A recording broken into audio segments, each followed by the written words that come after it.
এবারের বর্ষবরণের আয়োজনে কোনো নিরাপত্তা ঝুঁকি নেই জানিয়েছেন ডিএমপি কমিশনার।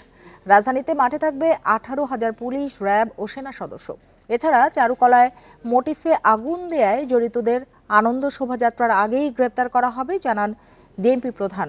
আর বর্ষবরণ ঘিরে কোনো ধরনের অপপ্রচার ঠেকাতে সাইবার নজরদারি বাড়ানো হয়েছে জানিয়েছেন র্যাবের মহাপরিচালক। বান্ডেল থাকলে প্রতি সেনমানিতে টাকা বাঁচবে। বিকাশ সেনমানি বান্ডেল কিনে জিতুন প্রতি লেনদেনে। রমনার বটমূলে চলছে বাংলা বর্ষবরণ অনুষ্ঠান। হঠাৎ বোমা হামলা।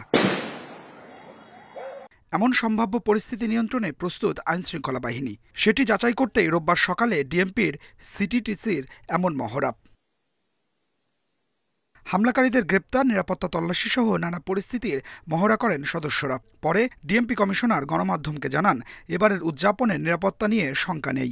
আনন্দ শোভাযাত্রায় মাঝপথে কেউ যোগ দিতে পারবে না। ঢাকা মহানগরীকে 21টি সেক্টরে ভাগ করে ঢাকা মেট্রোপলিটন পুলিশের পক্ষ থেকে পর্যাপ্ত সংখ্যক ইউনিফর্ম ও সাদা পোশাকে পুলিশ সদস্য মোতায়েন করা হবে। গুরুত্বপূর্ণ অনুষ্ঠানস্থল, ড্র্যাগ স্কোয়াড দ্বারা সুইপিং করা হবে। রমনা পার্ক, শরৎদি উদ্যান, ঢাকা বিশ্ববিদ্যালয় ঘিরে মোট 21টি স্থানে ব্যারিকেড থাকবে। বর্ষবরণের অনুষ্ঠান নির্ধারিত সময়ের মধ্যে শেষ করার আহ্বান ডিএমপির। পাশাপাশি সবাইকে বিশেষ নিরাপত্তা নির্দেশনা মেনে চলার অনুরোধ সংস্থার। এদিকে রমনা এলাকার নিরাপত্তা নিশ্চিতে মাঠে নামে র্যাবের ডগ স্কোয়াড। দেশজুড়ে বর্ষবরণ ঘিরে কয়েক স্তরে সাজানো হয়েছে নিরাপত্তা ব্যবস্থা।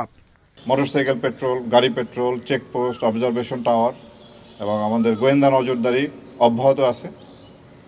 আমরা অন্যান্য আইনশৃঙ্খলা রক্ষাকারী বাহিনীর সাথে সমন্বয় রেখে এবং বিভিন্ন সাংস্কৃতিক গোষ্ঠী এবং জনপ্রতিনিধি, আপামর জনগণ সবার সাথে আমরা সমন্বয় রেখে এই অনুষ্ঠানে যাতে সুষ্ঠুভাবে সুন্দরভাবে করা যায় তার সব রকম ব্যবস্থা আমরা গ্রহণ করেছি। রমনা পার্কে ইতিমধ্যে বসেছে সিসি ক্যামেরা। ওয়াচ টাওয়ার থেকেও চলছে সার্বক্ষণিক পর্যবেক্ষণ। ভোরের আলো ফোটার সাথে ভৈরবীতে রাগালাপ দিয়ে রমনা বটমূলে শুরু হবে ছায়ানটের ঐতিহ্যবাহী বর্ষবরণ। এবারের বার্তা, আমার মুক্তি আলোয় আলোয়। Adilur Rahman, independent news, Dhaka.